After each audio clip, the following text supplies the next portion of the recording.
마음의 평안을 달라고 하면서 예배를 드리도록 하겠습니다. 이제 다 같이 조화에 맞춘 묵도함으로 하나님께 예배를 드리기 전에 진리와 신령의 예배 준비를 위한 영육의 자세와 축복, 참된 예배는 영어로 드리며 하나님의 거룩함을 체험하는 것, 죄 회개를 통하여 희생을 드리며 깨끗해지고 용서받는 것, 변화의 흔적을 드리며 깨끗해진 마음에 하나님의 말씀을 받고 믿음으로 반응하는 것, 예배하는 자의 축복, 예배자를 찾아 말씀하시는 하나님 만나는 것, 응답하시는 하나님 만나는 것, 감동 주시는 하나님 만나는 것, 주일을 즐거운 날로 지켜야 합니다. 존귀한 날로 지켜야 합니다. 축복의 날로 지켜야 합니다. 새롭게 시작하는 날로 지켜야 합니다. 이제 다 같이 주악에 맞춰 묵도하도록 하겠습니다. 다 같이 주악에 맞춰 묵도합니다.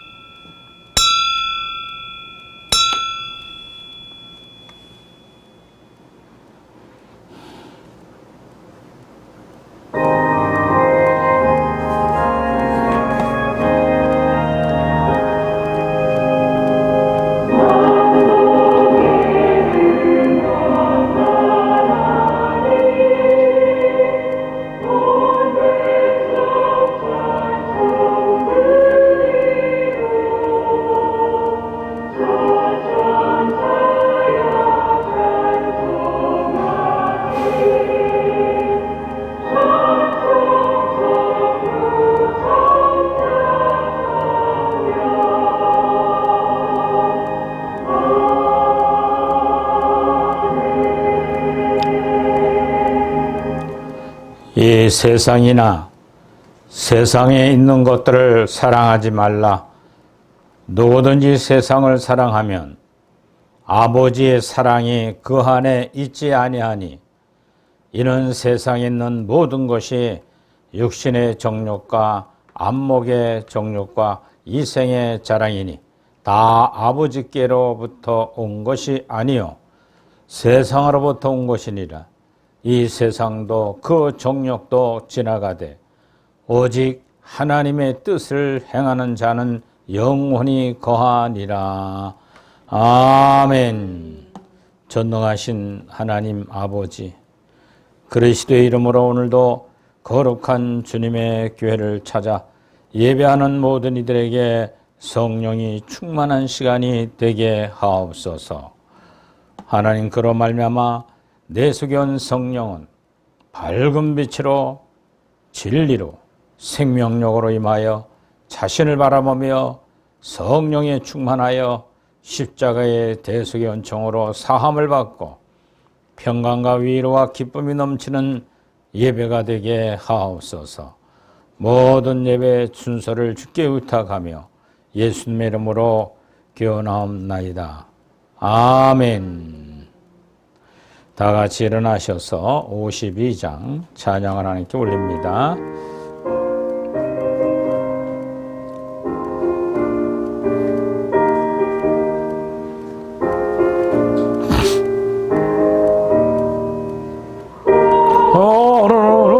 거룩하신 나의 하나님, 나의 주님, 전하보다 귀한 생명 값없이 베푸시네. 나의 생명 아낌없이 바칩니다. 은혜로우신 나의 하나님, 나의 주님, 가난하고 빈 마음에 하늘 채우시니 내게 있는 모든 것을 주 뜻 뜻대로 된다. 자비하신 나의 하나님, 나의 주님, 바치는 것 너무 적어 부족한 손 내밀어도 복 주시고 위하신 나의 주 하나님, 나의 주님, 바치는 것 너무 적어 부족한 손 내밀어 복 주시고 힘 주시니 이 생명도 드립니다. 전능하신 나의 하나님, 나의 주님, 주님 주신 귀한 사명 우리에게 맡기시니 온 마음과 힘을 다해 주님 위에 말합니다. 아멘.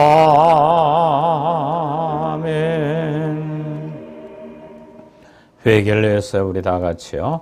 모든 직분에게는 충성과 감사가 있어야 합니다. 직분은 남을 판단하며 자신을 과시하라고 준 것이 아닙니다. 우리들의 삶에서 남을 판단할 권한 없습니다. 판단은 하나님께 있습니다. 남을 판단할 잘못을 주님께 내어놓고 회개하는 기도를 계속 드리겠습니다. 회개해야 될 죄가 무엇인가? 하나님 보시기에 죽은 행실이라고 히브리서 6장 1절에 말씀하고 있습니다. 하나님 뜻과 불일치한 삶들입니다. 믿음을 행치 않는 행동들이죠. 그 원인은 내 속에 있는 정과 욕심이 좋았든 싫었든 내 속에 거하는 죄악성이 나를 사로잡아 마음에 교만하고 태만하고 음란하고 아집하고 질투하고 포악하고 거짓의 법칙에 사로잡힌 행실들입니다. 철저히 우리는 주 앞에 이 사실을 회개해야만 되고, 그리고 내 속에 있는 양심의 7가지 등불이 밝을수록 7가지의 죄악을 밝힐 수가 있다는 겁니다. 양심이 밝지 않으면 자기 속에 거하는 이 7가지 죄악성을 깨달을 수가 없고 빛과 소금의 직분을 감당하기가 어렵다는 겁니다. 그러므로 우리는 회개하고 십자가의 대속의 은총을 의지하여 철저히 참회함으로 하나님 앞에 영광을 돌리는 시간 갖겠습니다. 다 같이 기도하시겠습니다. 오 하나님 아버지, 내 의지와는 관계없이 인생을 태어날 때부터 7가지 원죄로 말미암아 우리는 늘 심령이 불타오르고 죄로 말미암아 악의 종로로 타며 살다 온 저희들, 오늘 십자가의 대속의 은총의 보혈의 의자에 회개하옵나니 주여 정결케 하여 주셔서 스스로 죄를 알고 깨달아 하나님 앞에 빛과 소금의 자녀들 되게 하옵소서. 부족한 종도 하나님께서 베푸시고 버리지 아니하시고 오늘도 이와 같이 예배드리기 인도하신 걸 감사와 영광과 찬양을 올립니다. 하나님, 살아있는 동안 주를 위해 헌신하며 봉사하고 사나 죽어나 주를 위해 살아가는 종이 되도록 성령의 늘 우리 심령 속에서 12가지 열매를 맺혀가는 일에 흥황하도록 인도하옵소서. 오 하나님, 그리하지 못하는 저희 부족한 종을 불쌍히 여기시고 예수님의 십자가의 대속의 은총에 회개하옵나니 부활의 산 소망으로 또 새롭게 시작하는 시간 되게 하옵소서. 예수님의 이름으로 참여하며 기도드리옵나이다. 아멘. 사제 확신의 말씀 우리 다 같이 읽으며 확신을 가지시기 바랍니다. 그가 우리 죄를 없애려고 나타나신 것을 너희가 아나니 그에게는 죄가 없느니라. 아멘. 할렐루야. 여기서 다시 인사합시다. 우리는 죄로부터 벗어났습니다. 이제부터는 부활의 신앙을 가지고 앞만 보고 합시다. 다시 한번 인사들 하세요. 부활의 신앙으로. 예, 과거는 기억조차 말로 입을 열지도 마세요. 바로 직전에 있었던 일도 그랬던가 이렇게 의문의 봉투 던져버리고 화를 내지 않는, 죄악성에 지배받지 않는 여러분들의 인격이 되어서 이 광년단을 빨리 마치는 우리 사랑있게 모든 재직과 성도 교육자들 되기를 바랍니다. 사도신경으로 신앙 고백합니다. 나는 한 전능하신 아버지 하나님 천지의 창조주를 믿습니다. 나는 그의 유일하신 아들 우리 주 예수 그리스도를 믿습니다. 그는 성령으로 잉태되어 동정녀에게서 나시고 유대인들에게 고난을 받아 십자가 못 박혀 죽으시고 장사된 지 사흘 만에 죽은 자 가운데서 다시 살아나셨으며 하늘에 오르시어 전능하신 아버지 하나님 우편에 앉아 계시다가 거기로부터 살아있는 자와 죽은 자를 심판하러 오십니다. 나는 성령을 믿으며 거룩한 교회와 성도의 교제와 죄를 용서받는 것과 몸의 부활과 영생을 믿습니다. 아멘. 교동문 11번 시편 17편의 말씀을 같이 교동합니다. 여호와여 의의 호소를 들으소서. 나의 울부짖음에 주의하소서.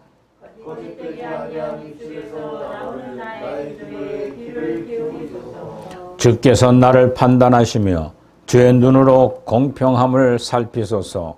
주께서 내 마음을 시험하시고 밤에 내게 오시어서 나를 감찰하시오나 흠을 찾지 못하셨사오니 내가 결실하고 입으로 범죄하지 아니하리다. 사람의 행사로 논하며 나는 주의 입술의 말씀을 따라 소스를 상고 포악한 자의 길을 가지 아니하였사오며 나의 걸음이 주의 길을 굳게 지키고 실족하지 아니하였나이다. 하나님이여 내게 응답하시겠으므로 내가 불렀사오니 내게 귀를 기울여 내 말을 들으소서. 죽게 표하는 자들을 일어나 치는 자들에게 오른손으로 구원하시며 주의 이 귀한 사랑을 나타내소서. 아멘. 제자리에 착석하시겠습니다.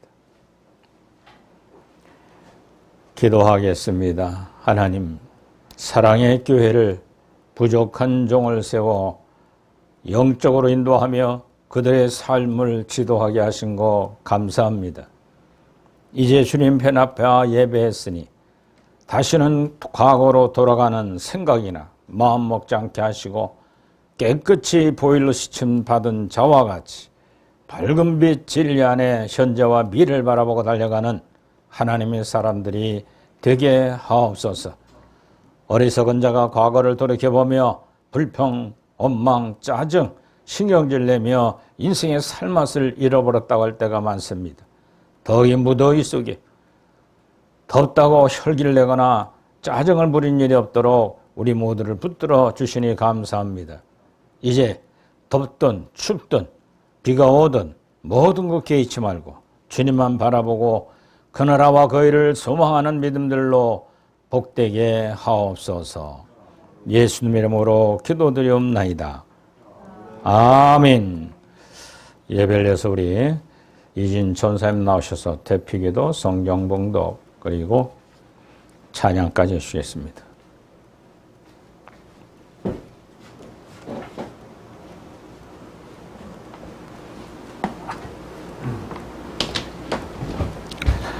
기도 올리겠습니다. 사랑과 존귀로 가득하신 하나님 아버지 감사합니다. 오늘도 잊지 않고 주님께 기도드리며 찬양 올릴 수 있게 하신 아버지의 사랑에 감사하나이다.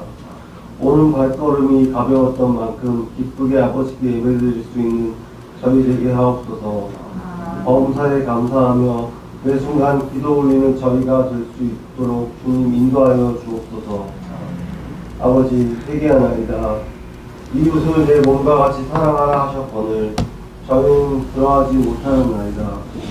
순간의 분과 성냄을 참지 못하고 가장 가까운 이들에게 화를 내기도 하였나이다. 머리로는 알지만 마음과 행동이 따라주지 못하는 저희들이 옵니다. 주님의 자비하심으로 용서하여 주시옵고 저희를 바른 길로 인도하여 주시옵소서. 언제나 마음속에 사랑으로 가득하길 원하오니 주님의 그 사랑으로 살아가게 하옵소서. 아버지, 간구하나이다. 몸과 마음이 지치기 쉬운 시기이나이다. 더위와 굳은 날씨 속에서도 영육간의 강건함을 지킬 수 있는 저희가 되게 하옵소서. 몸과 마음을 다하여 아버지 섬기는 영적 자세 끝까지 유지하는 저희 되게 하옵시고 나아가 담대히 말씀 전하는 저희 되게 하소서. 말씀 전하시는 홍한표 목사님과 박경혜 동사님께도 아버지 크신 사랑으로 임하여 주옵시고 흥우 안수 집사님과 박기정 권사님의 가정에도 은혜와 평화가 넘치게 하옵시며 이혜진 현금위원회 가정에도 은혜를 더하여 주옵소서.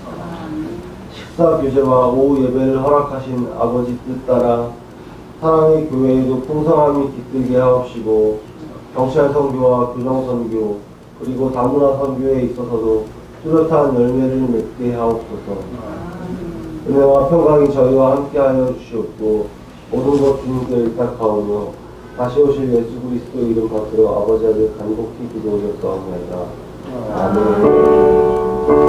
아멘.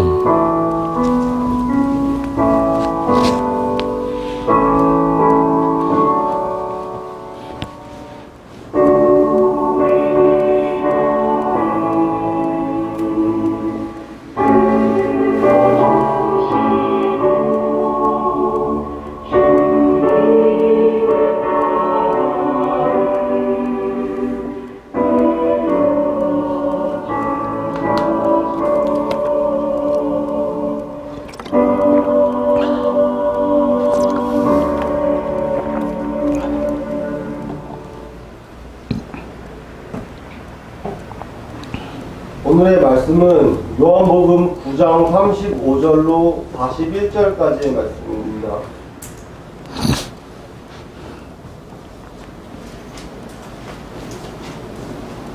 요한복음 9장 35절로 41절까지의 말씀입니다.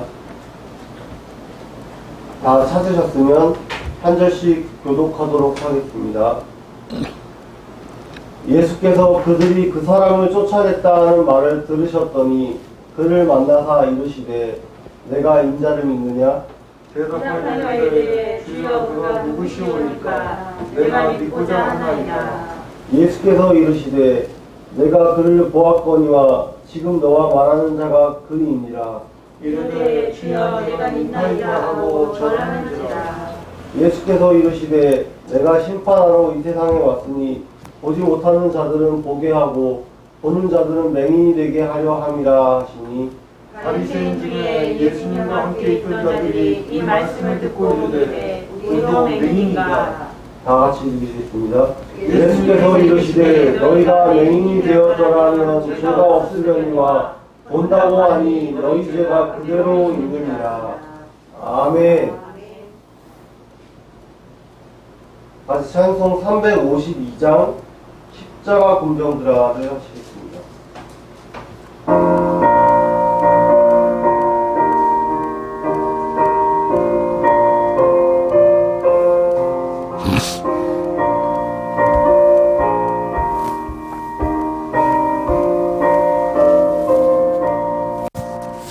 십자가 군병들아 이리래 일어나 죄를 지고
우리 다 같이 기도하러 함으로 하나님께 말씀을 듣는 시간을 갖도록 하겠습니다.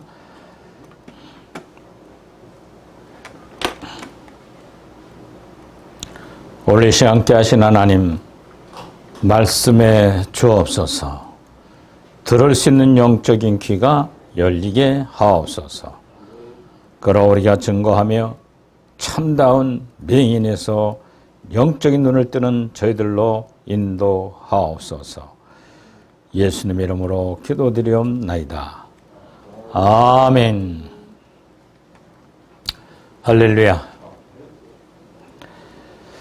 오늘 본문의 말씀을 생각하면서 우리도 맹인인가? 라는 제목으로 가지고 같이 은혜를 나누도록 하겠습니다. 사람이 오래 살다 보면 자신의 정체성을 잊고 사는 경우가 있습니다. 이것을 의학적인 비유로 리플리 증후군이다 이렇게 표현합니다. 미국 소설가 패트리샤 하이스미스의 재능 있는 리플리 씨가 1955년이라는 소설에서 유래된 말입니다. 리플리 증후군이란 자신의 현실을 부정하면서 실제로는 존재하지 않는 허구의 세계를 진실로 믿고 상습적으로 거짓된 말과 행동을 반복하는 인격 장애를 말하는 것입니다. 이것은 신분, 사칭과는 좀 다릅니다. 일반 사기범은 본인이 거짓말한다는 사실을 알고 있으면서도 돈을 사취하려고 거짓말하는데, 리플리 증후군은 사람들은 상당한 부분 자기가 거짓말한다는 사실을 스스로 느끼지 못한답니다. 자신을 향한 과대망상에 기초해서 생각하는 점이 가장 특이한 점이라는 것입니다. 오래된 얘기입니다만 서울대 학생 사건이 하나 있었습니다.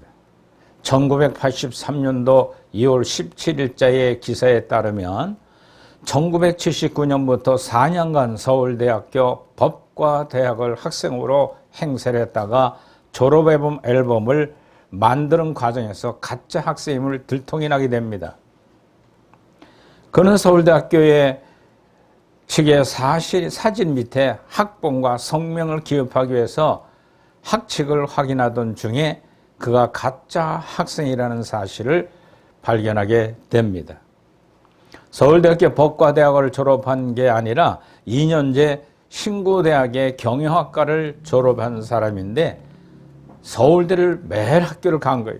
커리큘럼을 따라서 공부했고, 그리고 그는 거짓 서울대 법대 학생인 것을 들통나서 문제가 되고 알려지게 되었습니다. 그런데 그는 그런 기사가 나온 다음에도 계속 그 학교 다니고 그 학교 동창들과 모임을 갖고 자기가 가짜 학생인 걸 아는데도 본인 스스로는 못 깨닫고 법대 학생으로 행세를 했고, 그리고 좋은 애를 만나서 주례도 법대 귀한 교수님을 불러다가 주례를 세웠어. 계속 그런 착각에 사는 것이 바로 리플리 증후군이에요. 부부지간에도 우리 가끔 서로 거짓말할 때가 있어요. 그러고는 거짓말에 대해서 창피하니까 얼굴이 붉어지니까 아내한테 남편한테 들켜. 왜? 두 몸이 한 몸이 돼 살기 때문에 거짓된 게 드러나게 돼 있어요. 근데 리플리 증후군은 거짓말했다는 사실을 자기가 깨닫지 못한다는 게 문제입니다. 오늘 본문의 말씀 이와 같은 사건이 전개되어 있습니다. 요한복음은 누가 썼어요? 90년도에 사도 요한이 기록한 내용입니다. 요한복음을 쓰게 된 목적은 요한복음 20장 31절에 보면은 예수 그리스도는 구세주여 그를 믿고 구원에 이르고 또 생명을 얻기 위함이라. 할렐루야. 생명의 복음을 요한복음을 썼어요. 요한복음을 쓰면서 모든 스토리, 예수님이 하시던 그 사역에 대해서 쓰면서 생명 가지고 오신 예수님만이 그 일을 했다는 사실을 드러낸 것이 사도 요한의 요한복음, 요한 1, 2, 3서, 요한계시록에 기록한 내용입니다. 자, 리플리 증후군이 그런 병자들에게만 있는 것이 아니라 잘못된 지식, 잘못된 거짓 복음을 가지고 증거하는데도 불구하고 그게 거짓되다고 안 믿는 게 문제예요. 정당성을 갖고 있는 거예요. 하나님이 4,000년을 기다리다가 아들 예수님을 이 땅에 보내셔서 얘들아, 생명 가진 사람은 이런 사람이다. 즉 하늘나라 천국 올 사람들은 생명력에 살아가는 걸 이룬다고 예수님의 육신의 몸으로 친히 오셔서 보여주신 거예요. 이걸 옆에 따라다니 봤던 사도 요한은 십자가 밑에까지 찾아가서 예수님이 죽어가는 모습을 봤어요. 원수를 사랑한 걸 봤어요. 율법을 허례와 위선으로 지키는 너희들 책망하던 주님이 이 회출한 무덤들아, 이 독사의 자식들, 즉 한 입에 가져 두 혀를 내면은 거짓과 진실을 얘기하는 너희들, 율법의 행위들. 근데 본인들은 정작 모르고 있는 거예요. 그래 누가복음 19장 13장에 가면은 너희들도 천국 못 가지만 가려가는 사람까지 막고 앉아있구나. 왜? 가려면 힘써야 된다. 왜 그래요? 잘못된 지식을 버리기 위해서 힘쓰지 않고 못 버린다는 거예요. 부족 권장과 여러분들과 함께 초대교회로 들어가 사도의 영성을 증거하라고 우리는 가르치고 있습니다.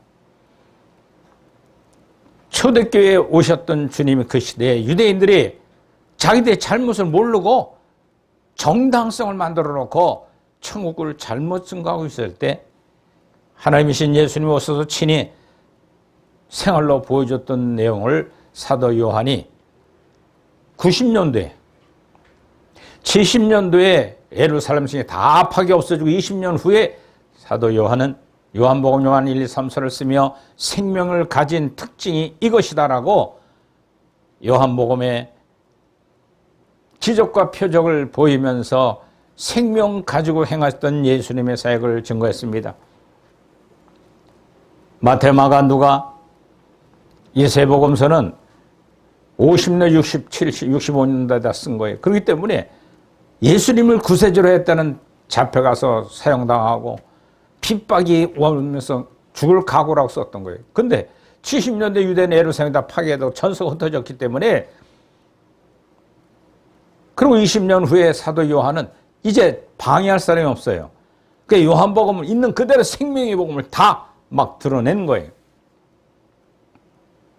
우리 사랑하는 성도 여러분, 또 유튜브로 방송을 듣는 우리 모든 성도님들이요, 요한복음은 생명에 관한 얘기를 하는 거예요. 생명이 있는 자는 예수 그리스도가 있는 거, 생명 없는 자는 예수 그리스도 없다. 천국 못 가는 거예요. 예수를 믿고 평생 몇십 년 믿으며 삶을 살았어도 생명 없는 자 예수 그리스도 없기 때문에 천국 못 간다는. 그러면 이 생명이 뭐냐 하는 것에 대해서 우리는 성령력 조신학 5번째 과목에 성령론에 가면 생명에 관한 얘기를 잘 기록하고 있습니다. 또 우리 학교에 붙여놓은 벽보에도 보면 생명론을 제일 먼저 크게 붙여놓은 이유는 뭐냐? 생명이 있는 자는 생활이 빛에 거하여 죄를 철저하는 자, 진리를 아는 자, 비진리에서 그거를 끊어버리려고 몸부림치는 사람들이 돼야만 천국 갈 수 있다는 얘기예요. 요한복음 1장은 이 땅에 오신 예수 그리스도는 참 빛으로 왔나니 그 말씀의 은혜와 진리가 안에 충만하더라고 얘기하시고 있습니다. 그 생명에 관한 얘기. 그분은 하나님이 생명 가지고 오신 분이기 때문에 본질이 다르다는 거예요. 첫째 아담으로부터 이어진 우리 모두는 원죄악성을 가지고 이유 없이 태어나요. 그래서 그 죄악성 갖고 인생을 살아가면서 그게 행복인 양 몸부림치고 공부하고 남을 속이고 사기치고 사업한다고 명분을 가지고 죄악성에 따라 인생을 살아가는 사람이 얼마나 많아요. 그러나 여러분들은 예수 그리스도의 생명이 들어왔기 때문에 그 생활이 아니다라는 걸 깨닫게 되는데, 언제 깨달을까요? 내가 요구하는 물질이 망했을 때, 내가 요구하는 명예가 떨어져 나갔을 때 형제와 부모와 친척들, 자식들과 형들이 다 배신을 하고 몰아칠 때 그때 깨닫는 것이 내 본질의 자체를 알게 된다는 거예요. 리플리 증후군이 마찬가지예요. 근데 리플리 증후군은 그것을 마비가 되어버렸어요. 뭐가 마비시켰을까? 비진리가. 오늘날 기독교들이 마찬가지입니다. 율법주의, 기복주의, 하면 된다, 믿음 만능주의, 잘못된 복음 진리에 붙들려 살아가는 오늘날 교회 성도들이요. 생명을 바로 알아야 됩니다. 그 주님은 참빛의 은혜와 진리가 충만한 말씀으로 오셨다는 사실을 1장에 증거하고 2장에 가서는 가나안 혼인잔치의 사역을 제일 먼저 기록합니다. 사도 요한은 당당하게 하나님이신 예수님이 왜 가나안 혼인잔치 제일 먼저 기록했을까요? 인류의 아담과 하와를 결혼했던 주례자는 누구예요? 하나님이시잖아요. 만드셨고 둘을 쌓아서 한 가정을 이루놨어요. 그러니까 예수님도 첫 혼인잔치에 가서 사역하시면서 잔치가 완전히 흥에 익었을 때 술이 떨어지게 만든 거. 그 술을 다시 물로 포도주 만드는 사역을 이뤄가면서 이제 주님의 사역이 시작됐습니다. 3장에 가서 니고데모가 예수님께 와서 당신에게는 생명, 영생이 뭐냐? 물을 때 예수님이 하신 말씀을 그대로 적용하고 기록했습니다. 주님이 거듭나야 된다. 니고데모 선생은 율법의 선생이었는데 다시 모텔에다 내가 나와야 되냐고 달라붙었습니다. 주님 말씀하시는 것이. 물과 성령으로 거듭나지 않고는 성령 세례 생명을 받을 수 없다. 뭐냐? 물과 성령이 뭐냐? 이해가 안 됐습니다. 그때 주님이 3장 8절에 바람이 동풍, 서풍, 임의로 불되 맞아본 사람은 이게 동풍이거나 서풍이구나 알 수 있듯이 성령을 받는 자만이 거듭날 수 있는 생명의 능력을 받을 수 있다라고 말씀하고 있습니다. 그러면서 또한 4장에 가서는 가장 타락한 남편 5째 만나 사는 여인, 우물가에 가서 점심때 기다리다가 낮에 와서 같이 여인들과 아침 새벽까지 물 들어와야 될 우물가에 그때 왔다가는 저런 창녀 같은 여자라고 대화도 안 되고요. 욕먹고 창피하니까 사람을 피해 다니던 여인을 주님 우물가에서 만납니다. 제자들은 다 사마리에 가서 먹을 양식을 위해 달려갔을 때 그 여인과의 대화는 야, 나에게 물 좀 줄 수 있냐? 이렇게 보니까 헌철하게 멋있게 생겼거든요. 눈이 호수 같고 당신 같은 유대인이 나에게 왜 이런 물을 달라고 그러냐? 그랬더니 주님이 됐든 그 마음을 읽고 내가 나에게 주는 물 한 바가지는 내가 먹으면 또 목이 또 가라다. 또 찾아 먹어야 된다. 그러나 내가 너에게 줄 물이 있으니 그 물은 영원히 목마르지 아니하리라. 할렐루야. 얼마나 수지 맞아서 이제 물들 안 와도 돼요. 그 샘물 나한테 주십시오.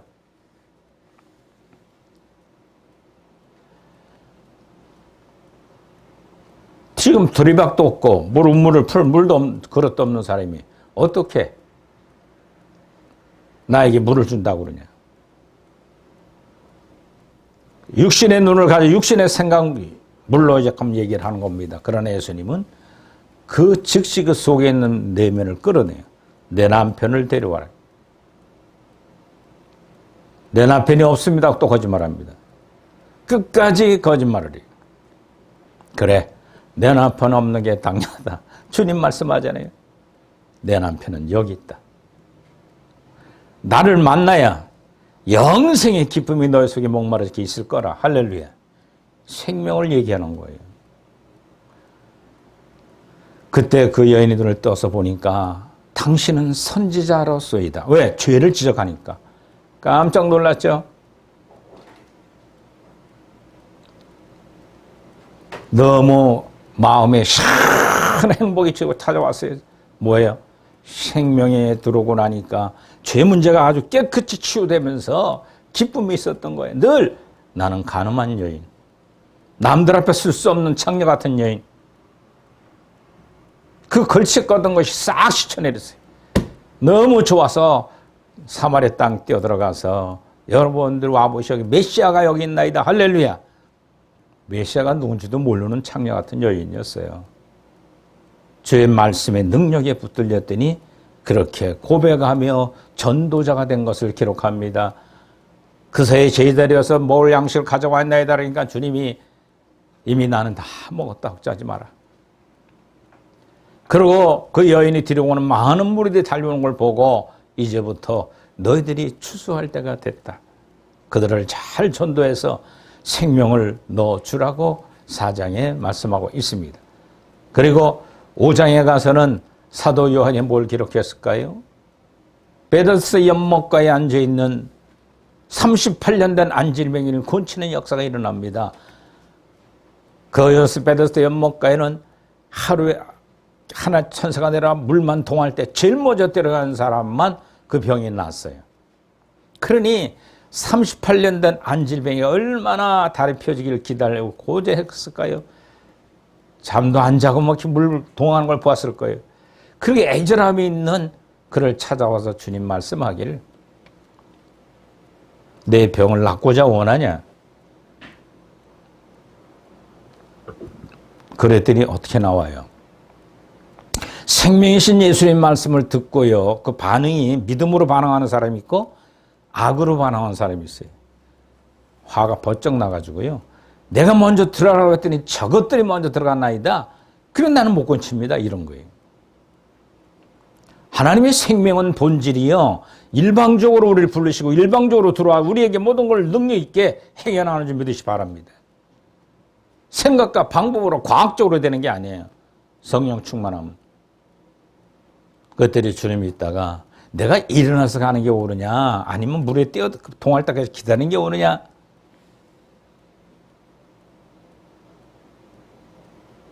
주님이 있다가 일어나 걸어가라. 할렐루야. 38년 다리가 쭉 펴져가지고 막 뛰고 너무 좋았어요. 막 도망갑니다. 갈 데가 얼마나 많겠어요. 그동안 집으로 달려가고 형제도 만나고 뭐 다 친구도 만나고 뭐 별것 다 많았는데 그리고 5장, 6장, 7장, 7절, 6장에 가서는 또 무슨 사건이 일어납니까? 오병의 기적을 보이셨어요. 오병의 기적 속에서 어린아이 먹을 점심때거리 조그마한 보리떡 5개 물고기 피레미 같은 밴드기 같은 거 2개 구워준 거 그거를 주님이 5,000명이 모인 그들을 향하여 배가 고파 저녁에 줄일 때에 너희들이 가서 저희들에게 먹을 것을 주라고 제자들에게 훈련시킵니다. 제자들이 아멘 그러고 가면 되는데 그런 기적을 다 봤으면서도 믿음이 없어 고민하던 빌립이 주님이요 이들 다 먹이려면 200데나리온 가지고도 빵집이 그렇게 빵을 만들어 놓은 게 없습니다. 한 번 어떻게 다 사옵니까? 지금 같으면 서울 시내를 다 뒤집어 사오겠죠. 그래 안 그래요? 빵집마다 전화해서 문자해서 택배로 보내라면 막 물려오겠죠. 그러니까 돈만 있으면 되는데 왜 돈도 없는데 뭘 광야 같은 여기서 그들을 먹이냐고 그럽니까 하고 문제를 걸었어요. 그때 안드레는 뒤에서 가만히 보다가 주님이 요구하는 게 무엇인가 드리기를 원한다. 달려가서 어린아이 먹을 점심 도시락을 달라고 그래가지고 주님께 갖다 바치게 됐어요.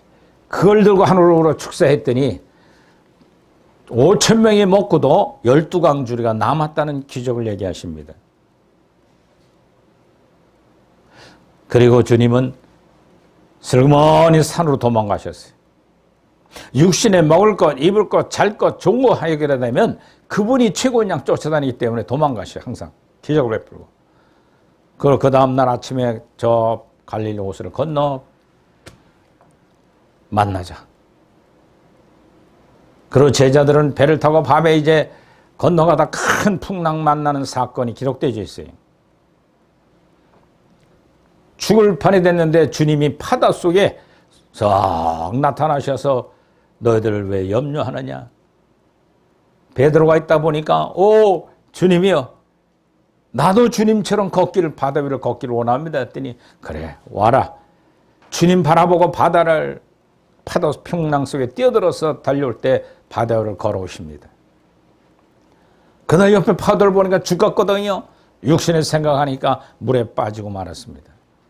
그때 주님 와서 건져주시면서 배에 올라가 가버나움에 그 다음날 아침에 도착을 하게 됩니다.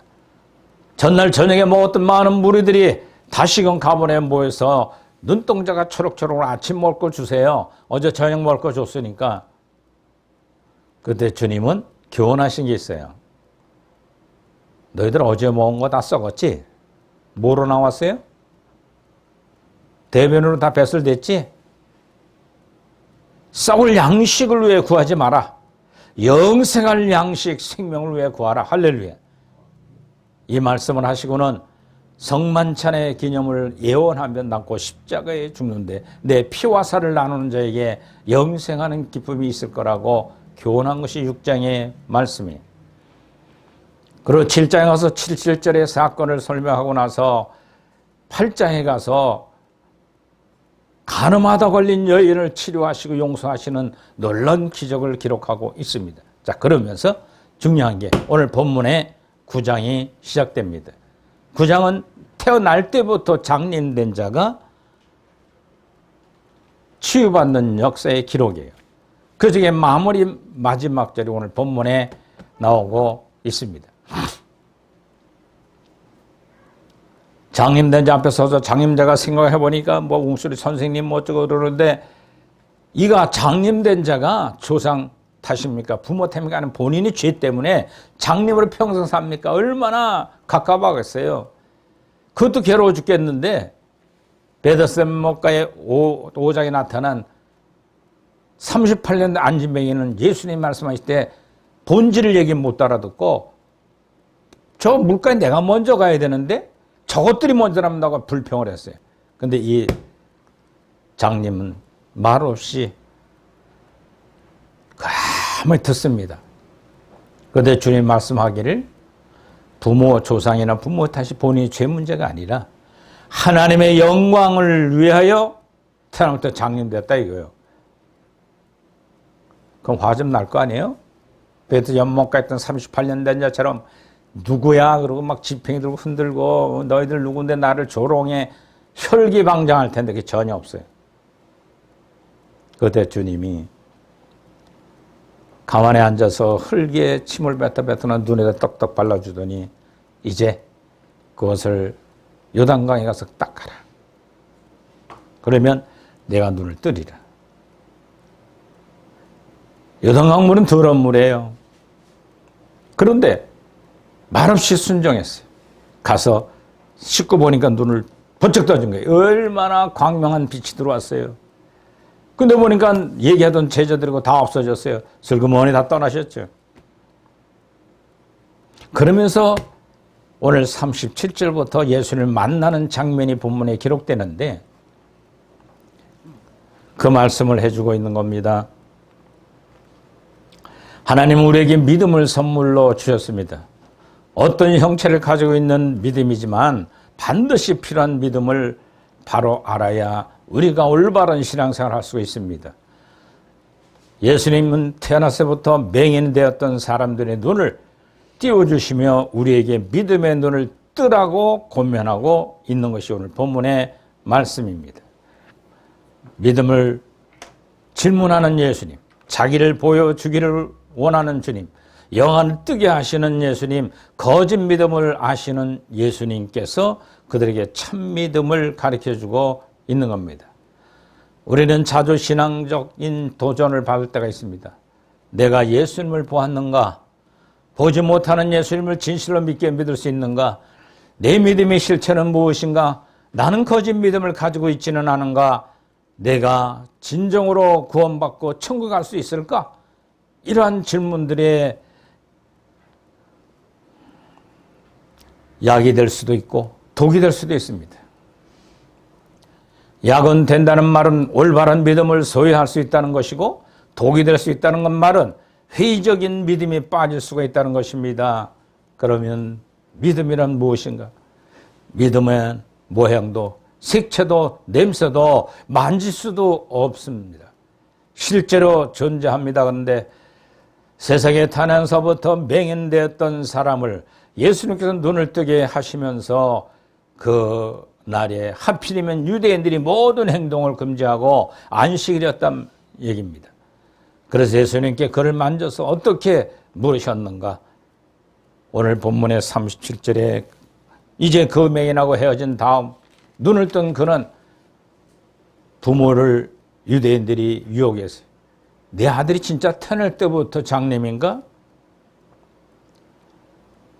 맞다고. 근데 그가 눈이 떴다고, 예수님 때문에 눈이 떴다고 그러니까 비방하려고 거짓말하라고 시킵니다.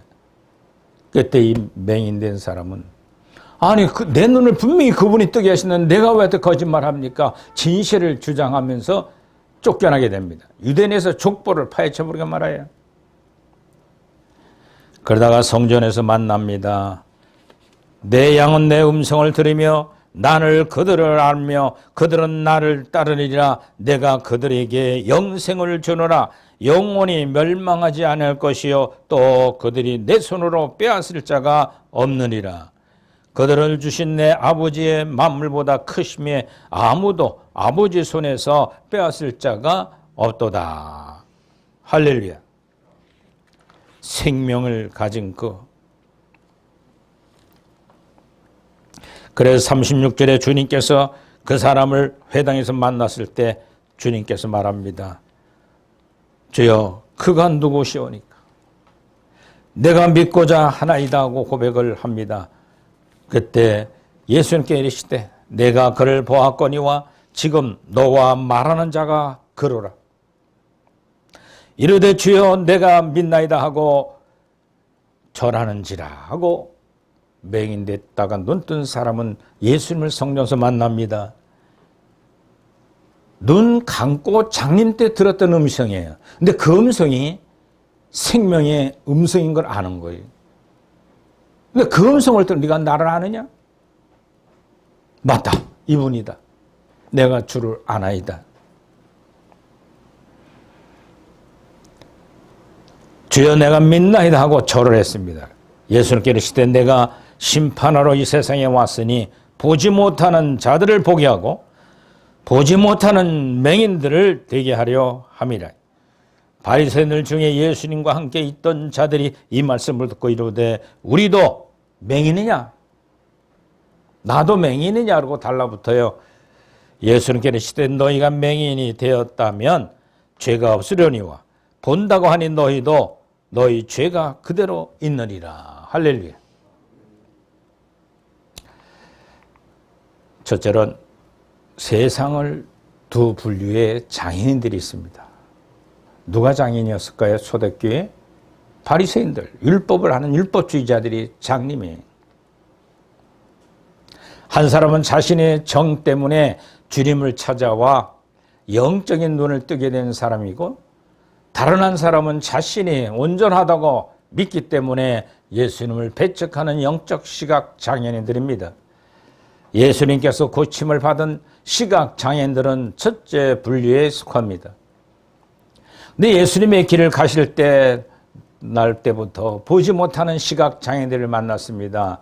제자들이 예수님께 물었습니다. 태어날 때부터 시각 장애인들이 이런 사람을 누구의 죄 때문이냐고 여쭤봤어요.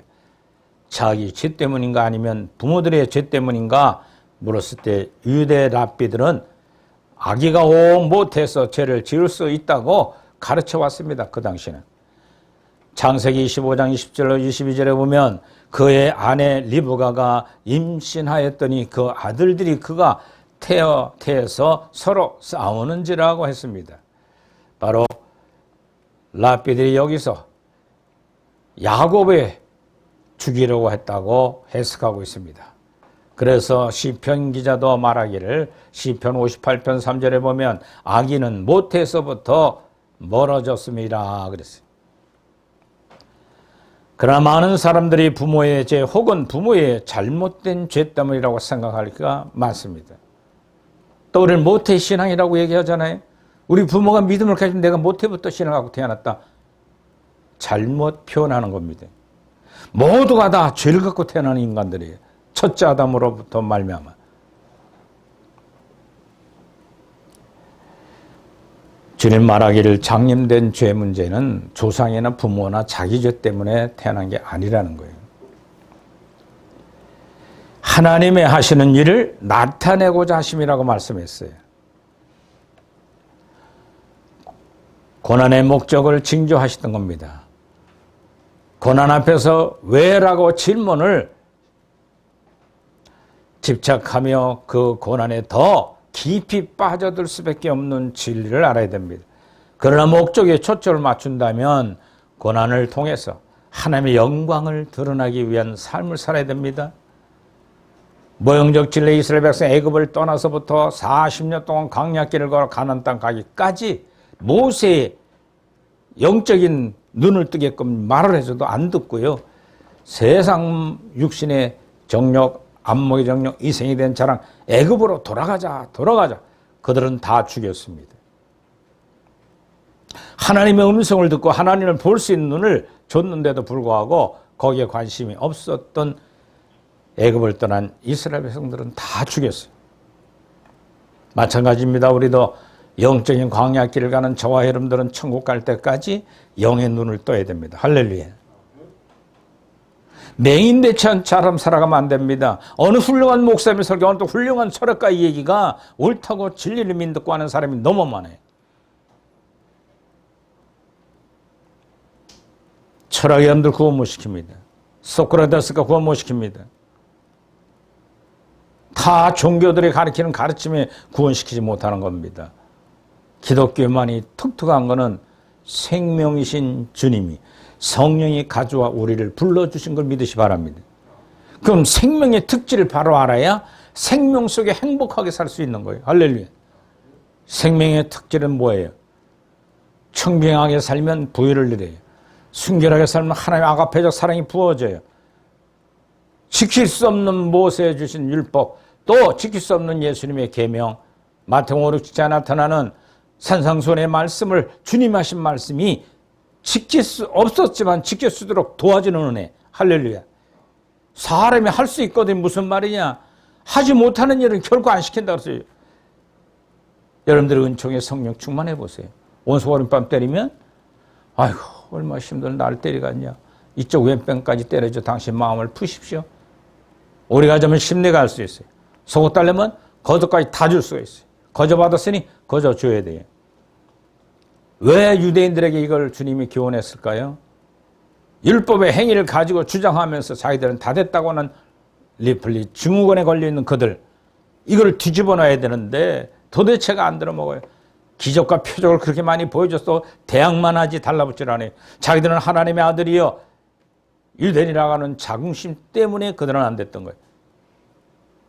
마지막 때 주님 오실 때 믿는 자를 보았냐 그랬어요. 믿음이 뭡니까? 예수님이 생명을 통하여 내 속에 들어와 그분이 나를 위해 십자가에 피 흘려주시고 돌아가시고 사흘 만에 부활하신 걸 믿는 믿음이. 근데 우리는 교리를만 믿고 다 된 줄로 착각하고 있는 영적인 리플리 증후군에 다 잡히지 않는가? 이거를 깨우치는 운동이 초대교회가 사도 영성을 증거해놓고 하늘나라에 떼어놓고 필요한 사람만 듣게끔 하시는 거예요. 할렐루야. 아무나 다 듣는 게 아니에요. 많은 무리가 오는 게 아니에요. 대한민국 92년 10월 둘째 주 주님 오신다고 난리 나서 1990년도부터 2년 동안 세상이 발칵 뒤집혔어요. 여러분들도 경험했죠? 수많은 무리가 몰려드는데 밝은 빛을 일을 증하고 너무들 꿀생해서 좋아하는 거예요. 해가 나서 집회하다 모자라 앉을 데가 없어 꼭꼭 찼어요. 그래서 저 바닥 이 앞에 건너 화학공장 앞에 공터를 빌려서 텐트 쳐놓고 집회를 했어요. 거기다 스피커 놓고 음식마다 만들어 나눠 먹고 거기 나온 교수 강사들은 몽땅 끝나면 가서 밥 짓고 밥 나눠주고 주방일 다 하고 뒷청소 다 하고 쓰레기 버려 다니고 이런 걸 보고 은혜를 받는 거예요. 밝은 빛 진리를 보고 은혜 받는 것이 아니라. 왜? 그 주님 오신다고 말세가 가까우니까 다 철저히 회개하고요. 재산 팔고 다 그랬을 때이기 때문에 마음이 가난해졌어요. 그러니까 진리가 드러나는데 은혜가 넘쳐요. 지금도 마찬가지입니다. 밝은 빛 진리를 듣게 되는 성도들은 숫자가 심히 적어요. 적은데도 또 추려요. 왜?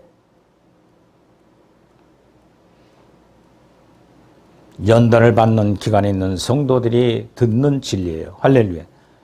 연단을 받아 정결케 하시는 하나님의 진리가 구약의 모형적으로 신약의 주님이 팔단 진복으로 또 철로역정에도 보면 세상 것을 버리고 가는 등짐의 죄짐을 벗고 가야만 된다는 것이 가르침이었기 때문에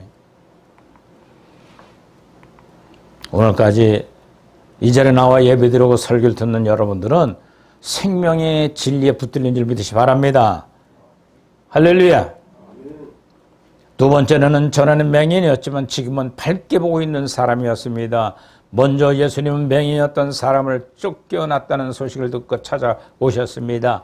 그를 만나서 한 것이 우연히 만난 뜻이 아닙니다. 찾다가 만났다는 뜻입니다. 우리가 세상과 가까이 하고 불신자와 가까이 만날 때 주님은 우리를 떠나십니다. 그러나 세상이 우리를 쫓아내버리고 우리가 세상에서 배척당할 때 주님은 우리를 찾아주시고 만나주십니다. 그때 내가 인자를 믿느냐 물으셨습니다. 나는 평생에 보지 못하는 시각장애인으로서 눈을 뜨게 했지만 정작 자신인 눈을 뜨게 한 그분을 만날 수가 없었습니다. 그런데 그 음성, 요단강 가서 부모의 죄도 아니고 본인의 죄도 아닌 장님에 대해서 하셨던 그 음성, 하나님의 영광을 위해서 내가 장님 되게 했다고 하신 말씀 들었던 음성이 생명의 말씀이 그의 가슴속에 들어오게 되니까 주여 내가 주를 믿나이다고 절을 했습니다. 주여 그가 누구시오니까 내가 믿고자 하나이다라고 대답했습니다. 참 신앙은 주님을 만나고 그분 앞에서 신앙 고백을 하는 것입니다. 그분에게 경배하며 그분이 살고 있는 그분을 위해 사는 것입니다. 그저 호감을 갖고 있는 예수님의 팬으로만 알고 있는 잘못된 믿음을 가지고는 안 됩니다.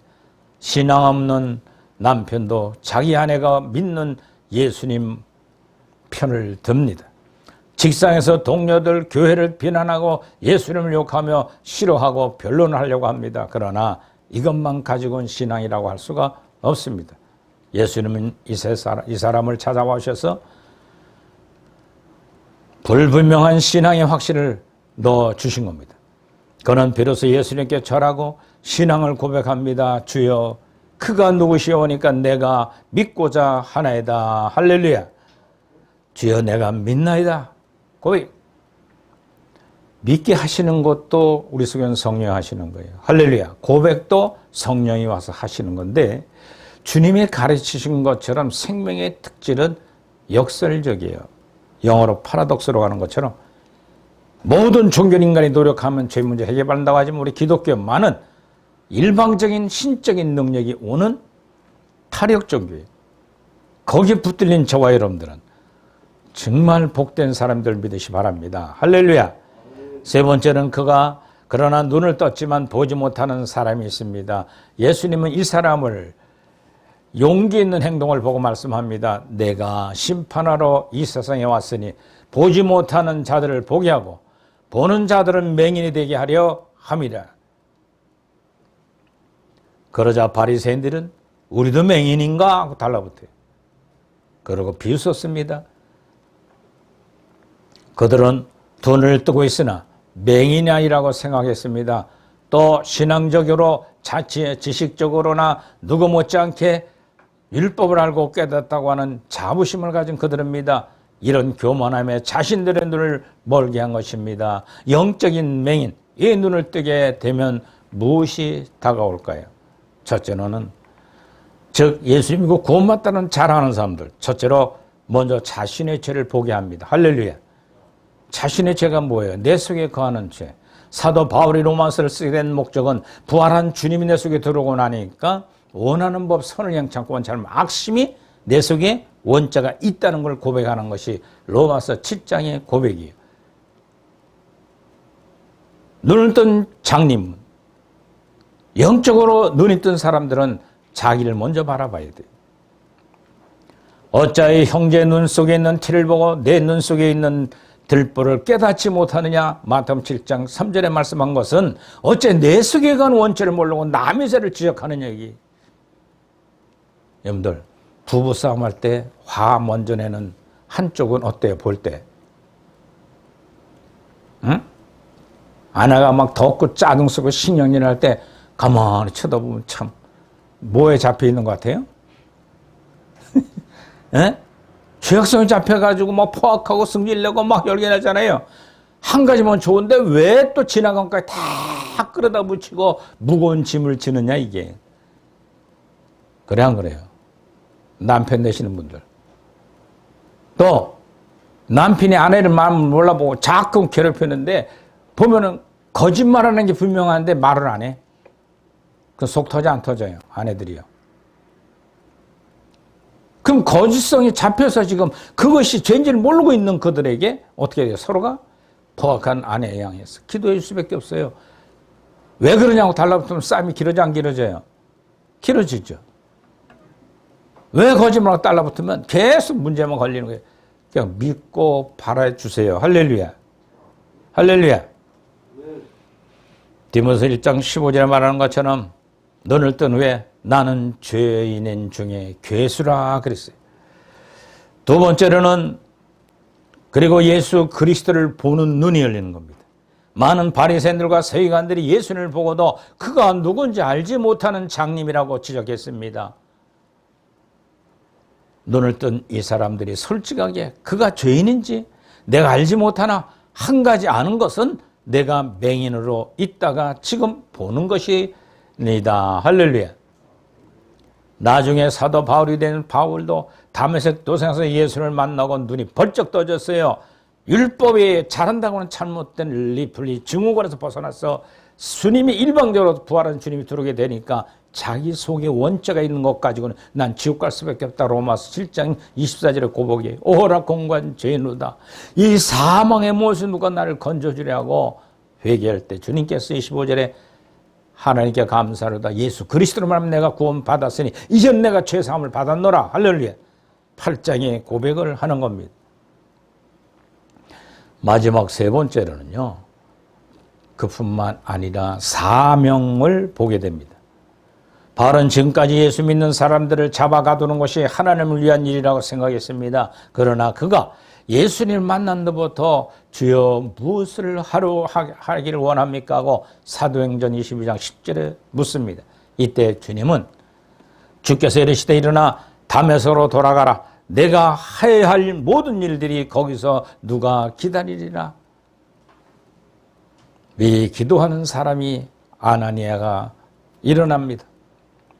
일어나 직갈하는 거리로 가서 유다의 집에서 다소 사람들이 사울이라는 사람을 찾으라. 그가 기도하는 중이라고 사도행전 9장 11절에 말씀하고 있습니다. 아나니아는 악명 높은 사울의 명성을 갖고 있었기 때문에 자기를 가기를 망설였습니다. 그러자 예수님 말합니다. 사도행전 9장 15절에 가라. 이 사람이 내 이름을 이방인과 임금들과 이스라엘 자손들에게 전하기 위하여 택한 나의 그릇이다. 따라서 눈을 뜬 바울은 이방인들에게 복음을 전해야 하는 자신의 사명을 알고 깨닫게 되었던 겁니다. 믿음의 조상 아브라함의 후손인 걸 알게 되었습니다. 그리고 철저히 사명으로 살다가 목배물의 인생을 마무리했던 바울을 볼 수가 있듯이 사랑하는 성도 여러분, 밝은 빛 진리를 증거하며 초대교회 돌아가 사도들이 채운 교회의 삶을 살아간다면 맹인에서 벗어난 능력을 받으시 바랍니다. 여러분들을 영적인 눈을 뜨게 하는 건 성령밖에 없어요. 여기 있는 목사가 못해줘요. 성령이 지금 내가 눈을 뜨게 해서 내 마음속에 말씀이 들어와서 나를 사로잡아 가는 거야. 제일이라는 고백 속에 눈물만 흘리는 신학도들이 있어요. 예? 그 신학도들이 앉아서 하염없이 울며 진리를 들어요.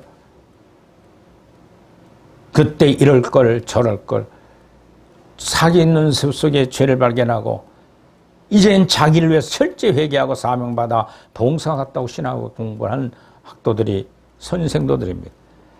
사랑하는 성도 여러분, 오늘 본 말씀을 정리하자면 저와 여러분들도 맹인이 되지 마시길 주의 이름으로 축원합니다.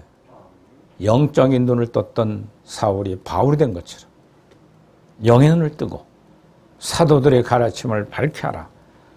승리하며 살아가기를 주의 이름으로 축원을 드립니다. 할렐루야. 기도하겠습니다. 전능하신 하나님, 오늘 말씀을 통해 깨달은 대로 영의 눈을 내가 떴는가를 발견하게 하옵소서. 아니면 장님처럼 살아가는 무제한 인생을 살지 않았는가, 신앙의 연조만 생각했지 내 속에 들어온 말씀이 나로 함께하지 않는가를 깨닫는 복된 시간 되게 하시니 감사합니다.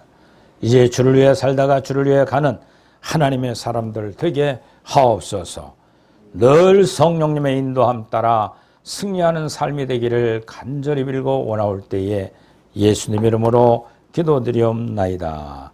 아멘. 봉헌의 말씀 다 같이 읽고 헌신의 시간 갖겠습니다. 너희가 나를 택한 것이 아니요 내가 너희를 택하여 세웠나니 이는 너희로 가서 열매를 맺게 하고 또 너희 열매가 항상 있게 하여 내 이름으로 아버지께 무엇을 구하든지 다 받게 하려 함이라. 아멘. 436장 찬송하고 하면서 헌신의 시간을 갖도록 하겠습니다.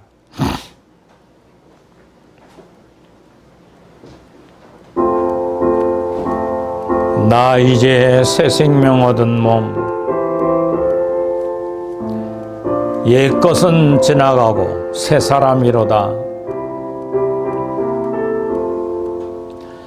나 이제 주님의 새 생명 얻은 몸, 옛것은 지나고 새 사람이로다.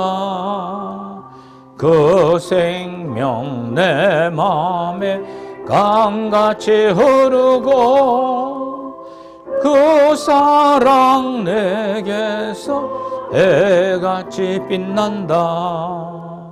영생을 누리며 주 안에 살리라. 오늘도 내일도 주 함께 살리라. 주 안에 감추임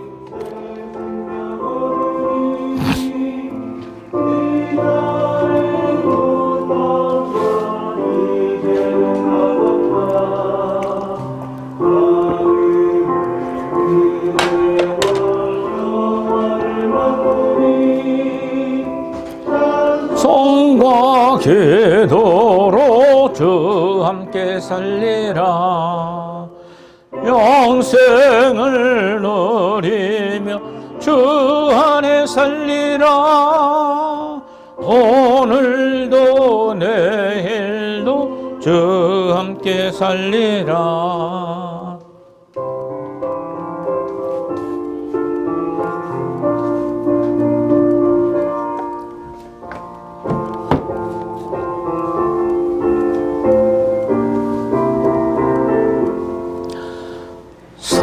산천도 초목도 새 것이 되었고 죄인도 원수도 친구로 변한다. 새 생명 얻은 자 영생을 누리니 주님을 모신 맘 새하누리로다. 영생을 누리며 주 안에 살리라. 오늘도 내일도 주 함께 살리라. 주 따라가는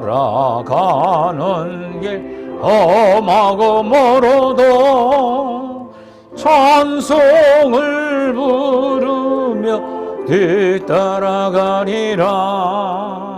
나 주를 모시고 영원히 살리라. 날마다 성지며 주 함께 살리라. 영생을 누리며 주 안에 살리라. 오늘도 내일도 주 함께 살리라.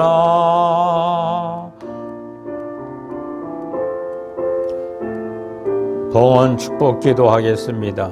하나님, 한 주간 있었던 정과 욕심의 싸움에 이기게 하셨던 순간순간 도와주심을 감사와 영광과 찬양 올립니다. 가야 될 영원한 강약길을 나가는 행위처럼 그 나라와 그 일을 소망하는 믿음들 갖게 하신 거 감사합니다. 우리가 맹인인가를 늘 돌이켜보면서 맹인이 하는 밝은 빛 진리를 듣고 깨닫는 저희들 되게 하옵시니 감사합니다. 오늘 견례물 주정월정 11조 감사함을 드리는 손길 위에 하늘의 것으로 복되게 내리고 주옵소서. 그리 아니하신다 할지라도 물질 얽매이지 않고 종노릇하지 않는 저희 모두가 되기를 간절히 빌고 축원하옵나이다. 하나님, 기도하는 제목들 일일이 들어응답하시되 하나님이 적정한 것만 주시옵기를 원합니다. 너무 많은 물질을 가지고 교만에 빠지지 않게 하시고 많은 지식을 가지고 깨달아 또 교만하지 않게 하시고 없든 있든 간에 주께서 주신 것을 감사하며 만족하는 모든 물질관들이 되게 하옵소서. 오늘 나오지 못하고 또 비대면 예배드리는 모든 가정들과 듣는 모든 이들에게 하늘의 신령한 것이 넘쳐 밝은 빛을 듣고 행복해하는 저희들 되게 하옵소서. 예수님 이름으로 축복하며 기도드리옵나이다. 아멘. 할렐루야. 주 안에 사랑합니다. 옆 사람 같이 인사하세요. 네. 할렐루야. 7월은 교육의 달입니다. 이번 주는 오순절 7번째 주일로 예배를 우리가 드렸습니다. 그리고 이제부터는 매월 마지막 주일은 총력 전도 주일로 정하도록 하겠습니다. 그래서 다다음 주 30일 주일은 꼭 한 분이 한 사람씩 전도해 오시길 바랍니다. 할렐루야. 전도하는데 30분 전에 좀 오시면 좋겠어요. 모셔 앉아 찬양하고 그러면서 마음들이 열리고 성령이 찾아가도록 여러분들이 전도하시길 바랍니다. 할렐루야. 예, 주보가 저기 남지 않도록 오며 가며 집안 가까운 데서 전도를 하시기 바랍니다. 할렐루야. 일단 마지막 주나가 하지 뭐 이렇게 또 전도하면 안 돼요. 수시로 언제든지 내 동지들, 내 사랑하는 직원들, 또 자녀들 교회 갔나 안 갔나 일일이 전화로 살피고, 예, 자 그러면 전도하는 자가 뭐냐? 생명 있는 자로 그 나라의 열매를 맺어가는 시간이기 때문에 전도할 때 행복합니다. 예, 오늘도 오찬 후에 1시 30분에 오후 예배를 드리도록 하겠습니다. 이번 주는 제가 설교를 하도록 하겠습니다. 오후는 고반 성경 공부식으로 하겠습니다. 예, 대배 때 지긋지긋하게 막 혼났는데 오후 예배까지 그러면 그렇지 않잖아요. 그래서 성경 공부반을 하도록 저는 하겠습니다. 길게 안 합니다. 30분 안에 마칠 테니까 그리 하시고 점심 준비해온 것 가지고 만찬을 잘 이루길 바랍니다. 아마 사모님 보니까 오늘 덥다고도 고생할까 싶어서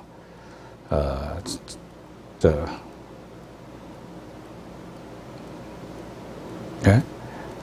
보신을 하라고 닭죽을 해오신 것 같아. 에? 맞죠? 네, 그래서 맛있게들 힘내시고 서만에서도 땀이 줄줄 나는데 좀 시원해요? 교회는? 인원이 좀 적으니까 열이 들라니까 선선해지더라고요. 예. 예, 우리 선교하는 일들 함께 하시고, 특별히 우리 임마누엘 교회 김종국 강도사님이 목사고시 합격을 해서, 예, 이제 언제 할지 교단에서 노회 정한 날짜에 목사 안수식을 한답니다. 그때 시간을 같이 가서 마음껏 축하해 주시기 바랍니다. 참 신학 공부도 오래 하시는 분이야. 두 부부가 또 이선미 권사님도 수십 년을 신학 공부를 하는 거예요. 늘 꾸밀 목적을 두고 살았어요. 예, 잘 됐고 또 우리 신일이 요한이 잘 됐었죠. 요한이는 또 이제 일본 유학을 복학해서 가게 된다고 합니다. 그래서 기도해 주시기 바라고요. 청교도 사도영성 신학원은 이제 7월, 8월 수업이 다 끝나서 9월 첫째 주에 졸업식 겸 석사학위 수료식을 같이 하도록 준비하고 있습니다. 특히 교정선교, 경찰선교, 경찰청 병목 총회 사역도 활발하게 잘 진행되고 있습니다. 함께 동참해 주기를 바라고요. 자, 우리 111 부운동 하루 1시간 기도하고 하루 1시간 성경 보고 하루 1시간 전도하는 데 동참해 주시길 바라고, 교회 봉사는 그저 예배 시간 땡 맞춰가지고 오면 봉사할 시간도 없고 뭘 해야 될지도 모르잖아요. 그렇죠? 그래서 30분 전에 좀 와서 돌아보고, 재직들은 뒷관리를 다 해야 되거든요. 네, 뭐가 필요한가 해서 하시되, 토요일날 또 이제 신학도들이 끝나면 청소 싹 하고 가거든요. 네, 그러니까 또 뭐 좀 부족한 건 여러분들이 좀 보면서 화장실도 좀 뒷단들이 청소 좀 하시고 자원해서 하시 바래요. 성령이 역사하고 안 하면 안 하셔야 돼요. 억지로 하면 불평 짜증밖에 안 나고 상이 없죠. 그렇게 봉사하면 되고, 무지개 광고 참고하시길 바라고요. 다 같이 일어나서 54장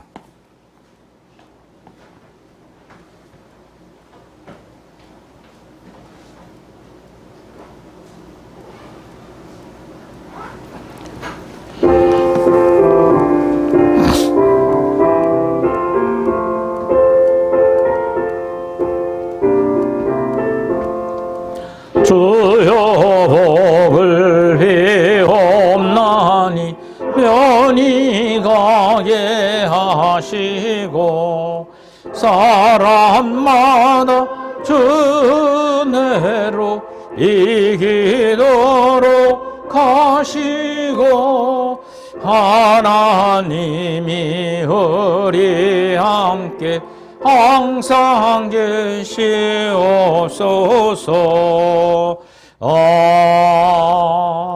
아멘.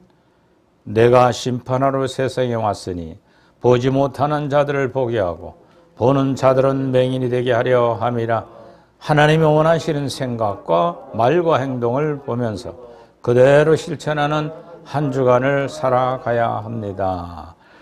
다 아픈데 손 얹고 신기도 먼저 합니다.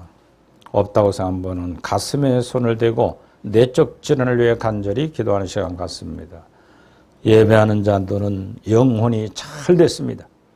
범사가 감사하고 기쁘고 행복으로 넘치게 되었습니다. 그러나 육체를 갖고 있는 동안은 질병으로부터 공격받을 수밖에 없습니다. 그때마다 내 이름으로 기도하면 치료하리라 하셨기에 기도하는 모든 이들에게 모든 질병은 예수 그리스도를 명확한 병만은 떠나갈지어다. 떠나갈지어다. 오늘 참석하지 못한 부모, 형제, 친인척, 전도 대상자, 지인들, 또 흩어져 있는 자녀들과 손주들 의해 예수 그리스도의 명확한 질병은 떠나갈지어다. 이제는 예수 그리스도의 은혜와 하나님 아버지의 극전하신 사랑하심과 성령님의 교통 감화 내조 역사하심이 우리도 매기는가 하고 외쳤던 바리새인들처럼 우리도 마음에 깨달은 말씀을 듣고 생명에 이르길 원하는 모든 성도들의 심령 위에 나라와 친백성, 코로나가 재유행되는 발전에 있습니다. 하나님 치료해 주옵소서. 대통령과 유정자들 위해 이제로부터 영원토록 함께 계실지어다. 아멘. 사랑하라 내 영혼아 감사하라 감사하라 내 영혼아 내 두 손 높이 들고 찬양하라 것들아 다 찬양하라. 할렐루야. 하나님께 영광 돌리기 마치면 감사.